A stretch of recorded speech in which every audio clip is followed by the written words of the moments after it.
अस्सलामुअलैकुम दोस्तों, आज मैं बना रही हूँ लौकी का रायता, जो कि गर्मियों की स्पेशलिटी है, जिससे कि मैदे और जिगर को ठंडक मिलती है। तो चलिए हम मज़ेदार लौकी का रायता बनाना शुरू करते हैं। लौकी का रायता या कद्दू का रायता बनाने के लिए मेरे पास हैं 2 अदद कद्दू। उनको मैंने वॉश करके छील लिए।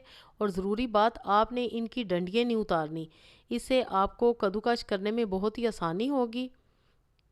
इस तरह आपने इसको बिल्कुल बारीक कद्दूकस कर लेना है, किसी भी ग्रेटर की मदद से या किसी भी आप टूल से आप कर सकते हैं। अब ये सिर्फ डंडी रह गई है और ये मैंने बहुत ही आसानी से इसको कश कर लिया है।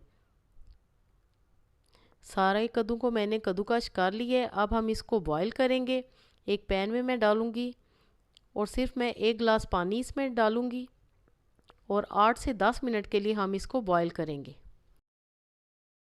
कद्दू का रायता आप तंदूरी रोटी के साथ, ज़ीरा राइस के साथ या एज़ इट इज़ चम्मच के साथ भी खा सकते हैं। ठंडा ठंडा ये सर्व किया जाता है, जो कि बहुत ही मज़े का लगता है।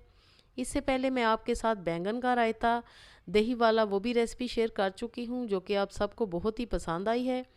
कद्दू हमारे बॉयल हो चुके हैं और इसमें ये जो थोड़ा बहुत पानी है, इसको मैं स्क्वीज़ कर लूँगी छलनी में। अच्छी तरह आपने दबा दबा के सारा पानी इसका निकाल देना है। थोड़ी देर के लिए हम इसको फ्रिज में रख देंगे ताकि ये थोड़ा ठंडा हो जाए।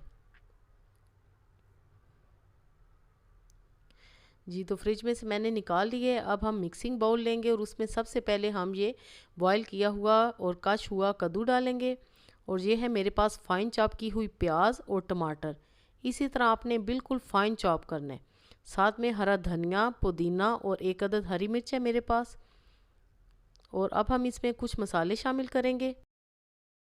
हाफ़ टी स्पून हम इसमें डालेंगे काली मिर्च कुटी हुई, half tea spoon chaat masala powder, half tea spoon ही नमक जाएगा और हाफ़ टी स्पून मैं इसमें डालूंगी कुटी लाल मिर्च।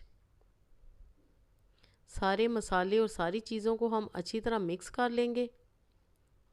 और ये दही के बगैर भी इतना मज़े का लग रहा है कि दिल करता है कि बंदा ऐसे ही इसको खा ले, लेकिन हम इसमें दही का इस्तेमाल ज़रूर करेंगे। मेरे पास है हाफ़ kg तकरीबन दही और उसको मैंने अच्छी तरह बीट कर लिया था और अब मैं इसमें डाल चुकी हूँ। अच्छी तरह हम मिक्स कर लेंगे ताकि सारे मसाले और कद्दू हमारा अच्छी तरह दही में मिक्स हो जाए। मज़ेदार हमारा कद्दू का रायता तैयार हो चुका है। मैं अब इसको सर्विंग बाउल में सर्व करती हूँ। इसी तरह आपने बनाना है। सारी टिप्स एंड ट्रिक्स को आपने फॉलो करना है। मिनटों में बनने वाली ये रेसिपी है और बहुत ही मज़ेदार। थोड़ा सा धनिया, पुदीना और टमाटर ऊपर से हम डाल देंगे, गार्निशिंग करेंगे। आई होप कि ये रेसिपी आपको ज़रूर पसंद आएगी। अल्लाह पाक आपके दस्तरखान को हमेशा वसी रखे। Thanks for watching. Next video तक के लिए अल्लाह हाफिज़।